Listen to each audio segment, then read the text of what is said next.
Hello, my name is James Lascelles. I'm a musician, composer, arranger, producer and teacher, and music is my life.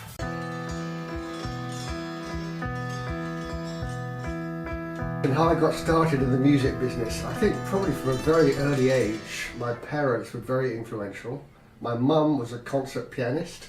She specialised in duets, which is unusual to be a specialist as a duettist. Usually piano players, which she was, are soloists. So she was very involved in classical music, loved it, and I met many musicians through her, and my father, who was indeed also very active in music.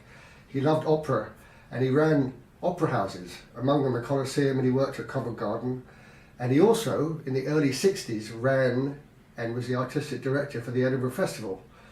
And before that, he'd gone to India and fell in love with all things Indian, the sights and sounds and smells and colours. And he brought and met a lot of Indian musicians while he was over there. He went backwards and forwards and brought a lot of them over to play at that 63 or 64, I think it was, they called it the Indian Edinburgh Festival, because there were so many musicians and dancers and actors performing that year. That was when the Edinburgh Festival was much more of a classical music thing, and the fringe was a haircut that you wore. It wasn't really part of the scene at all in the 60s. And I remember meeting Ravi Shankar, who my dad brought over, with his tabla player, Ali Raka, and being very struck by everything about him, the music. I hadn't actually heard the music because I was too young to go to the concert, but I met him afterwards because my dad brought him home. And that started my love for maybe slightly off the beaten track musically, because I always liked listening to things that were more unusual. But definitely both my parents and my mum actively encouraged me to play piano, any instrument. I said I want to play drums at some point. She said, okay, I'll give you some drum lessons. So I started doing rat-a-tat snare drum lessons with Mr. Jimmy Blades, who was a very well-known classical percussionist. I said, no, I want to play like these guys, Ginger Baker and Cream and all these people that I've been seeing playing these drums, and that's what I wanted to do. So my first gig in the school bands was actually as a drummer, although I was always playing piano, but my first gigs were as a drummer.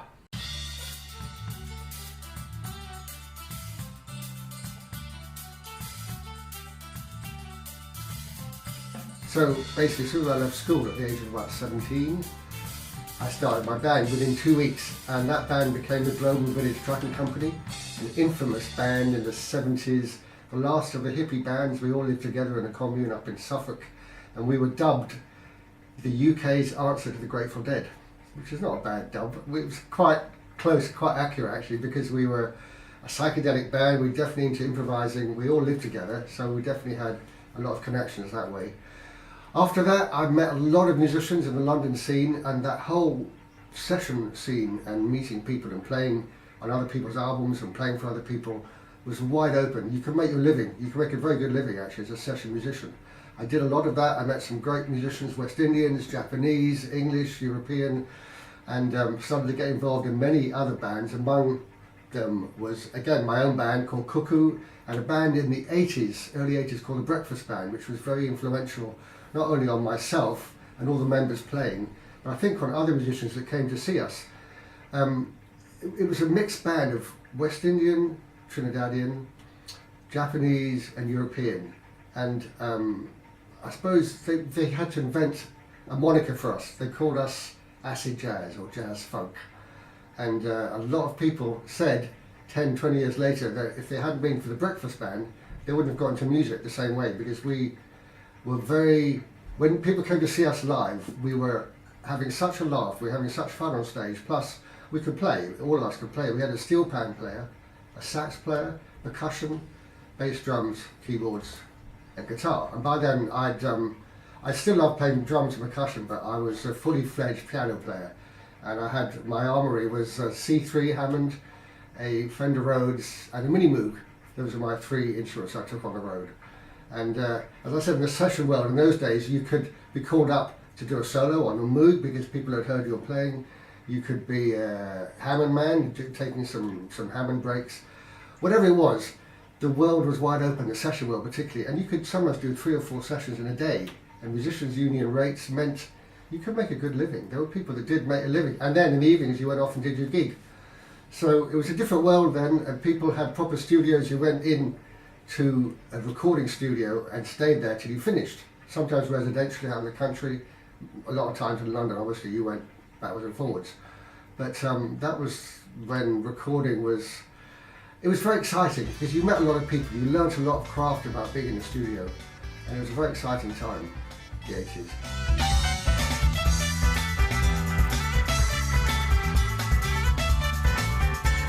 I spent 10 years in America, in the Southwest, in New Mexico actually, which was an amazing part of the world, and totally removed from all the active music scene that I was used to. So I had to sort of invent another world for myself. I recorded and documented and released Native American music, which is quite unknown in these parts. Certainly in Europe, you don't hear very much Native American music. I became a listener. I started to take in a lot of other musical cultures and styles, and really learnt a lot, and became a DJ over there. I was DJing for the university station of Albuquerque, New Mexico, which was quite an experience. And I did music from all over the world, tribal music. By the time I got back to England, after 10 years in America, I was looking for work, obviously, because my American sojourn had ended, and I got attached and started writing music for a theatre company, and went on tour. The theatre company was called the Footspan Travelling Theatre Company, who were based in France, and I became one of the composers for a large show called The Odyssey, which toured the world, including India and Costa Rica, Colombia and Europe. And we had a fantastic 2 years doing the show and playing the music live, which is always the best way for theatre anyway. Live music and live theatre is a fantastic combination. So that was another big learning step for me, big learning curve, knowing what not to play rather than what to play, and being not the centre point of attention, because doing theatre music you have to provide music for the action, and that got me also into doing some TV and film music, which I enjoyed doing a lot. In the year 2000 I heard that Steve Harley was looking for a keyboard player to do some tours of UK. So to cut a long story short, because I've been doing a lot of sessions, among whom was with Frank Zappa, who is one of Steve's heroes. When he heard that, I didn't really audition. He just said, "Okay, well let's see if you can do the tour." So it was going to be a couple of tours in 2000. I thought, a couple of years later I would move on. 2018, I'm still a member. I'm still a Cockney Rebel. We do tours all over Europe and England, and we have a lot of fun. The band's great, and but meanwhile, as a composer, I'm still writing music. I'm still looking for my own band, my own sounds, and I've always kept up a band in the background or in the foreground. And recently, certainly in the last few years, it's been much more in the foreground, and I've been recording 2 albums in the last 8 or 9 years, which kind of brings us up to the present day.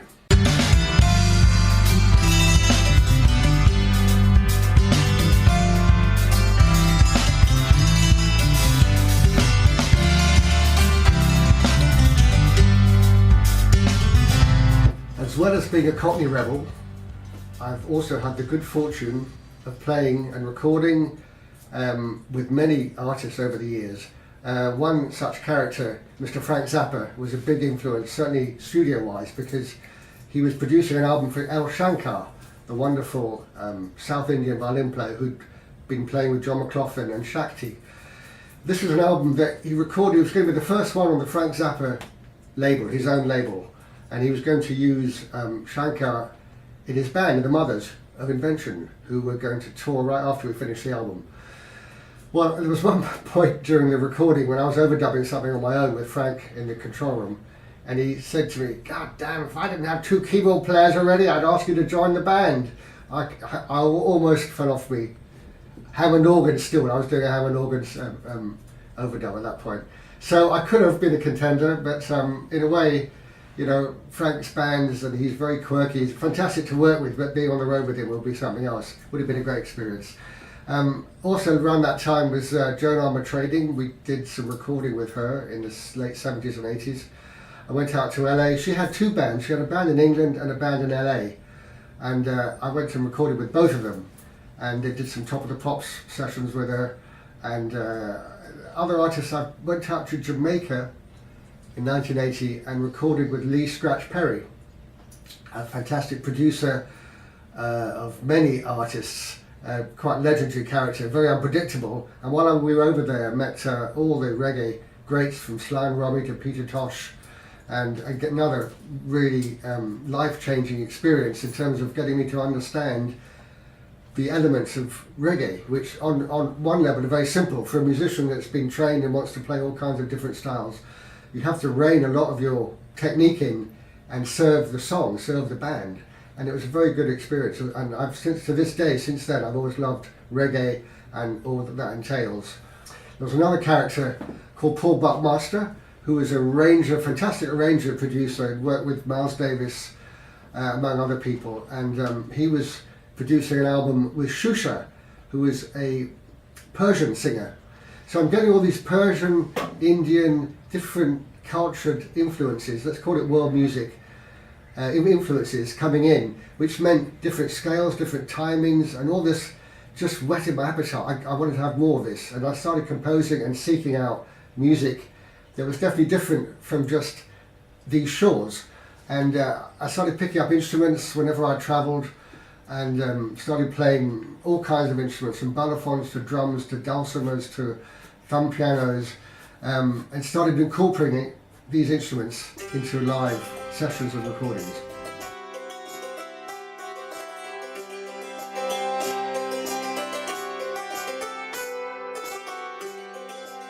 So that's what a dulcimer looks like, or a hammered dulcimer, some people call it, because of the way you hit it with these very delicate sticks. It's originally, people ask me often, where does this instrument come from and what's it called? It originally comes from India, where they call it the santur. As a composer, I've always kept writing music, and after a while I realised I had a lot of stuff lying around, pieces of music, complete works, complete tunes, and I thought it's time to record. But the reason, the catalyst for this was I just finished doing a 2-week stint at the Almeida Theatre doing live theatre work, and we ended up with a concert with all the artists involved, and it was a very, very enjoyable evening. I did a solo rendition of some of my tunes, including pianos and balafons and dulcimers and all these other instruments. And at the end of it, people asked me, "Oh, where can we get this music? Can we buy some?" And I realised I hadn't recorded anything.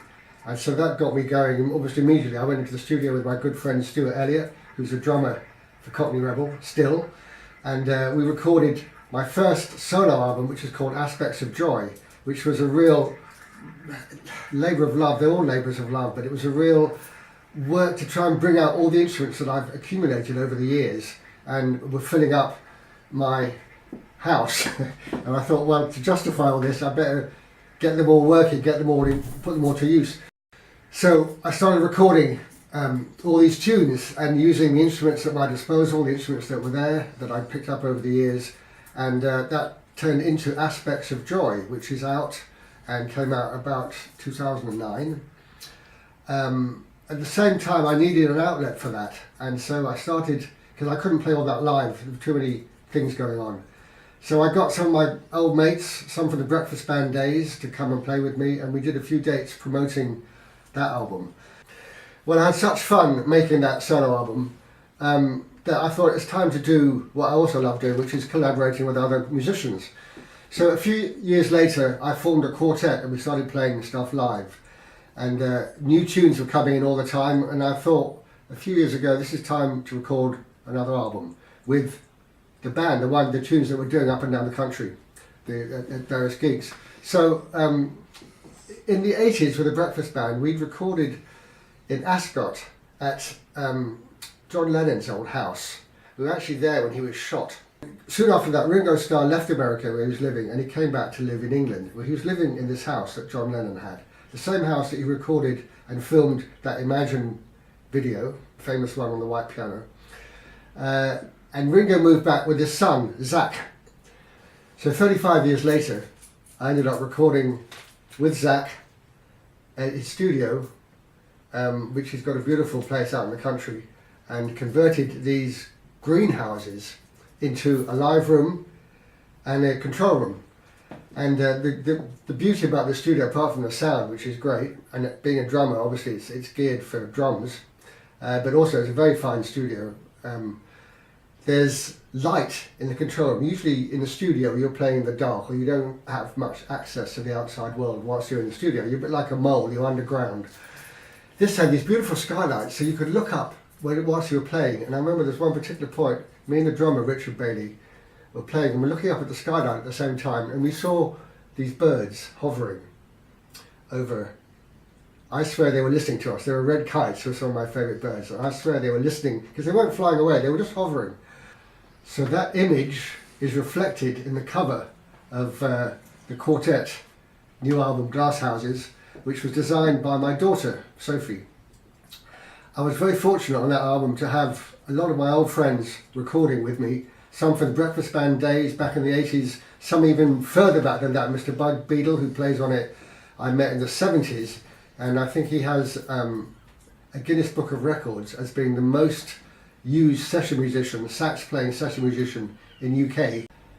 If you'd like to find out more details about me and the quartet, and also buy my CDs, you can go onto my website www.jameslascelles.co.uk and find out where we're gigging, what's happening, and buy the CDs if you like what you've heard so far. Also, I'm active on Facebook, and you can go onto iTunes and Spotify, Amazon, and get tracks and download if you want to do it that way as well. Well, thanks for joining me on Livewire. To round things off, I'm going to introduce a video from the Glass Houses album, which is dedicated to my grandson, and it's called Gadriel.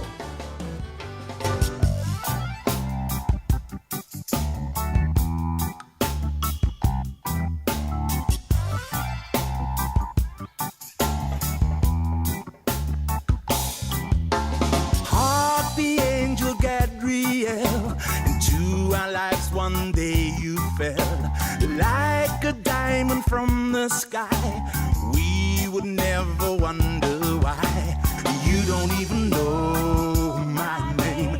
You don't even care. Life will never be the same as long as you are there. Spreading joy to everyone. You smile like the setting sun. We are going to have such fun. A time for peace or battles won. You don't even know my name. You don't even care. Life will never be the same as long as you are there.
One day you fell like a diamond from the sky.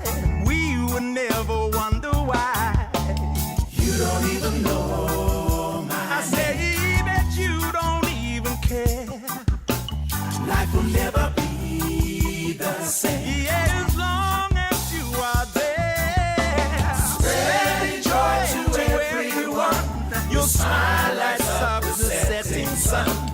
We are going to have such fun. The time for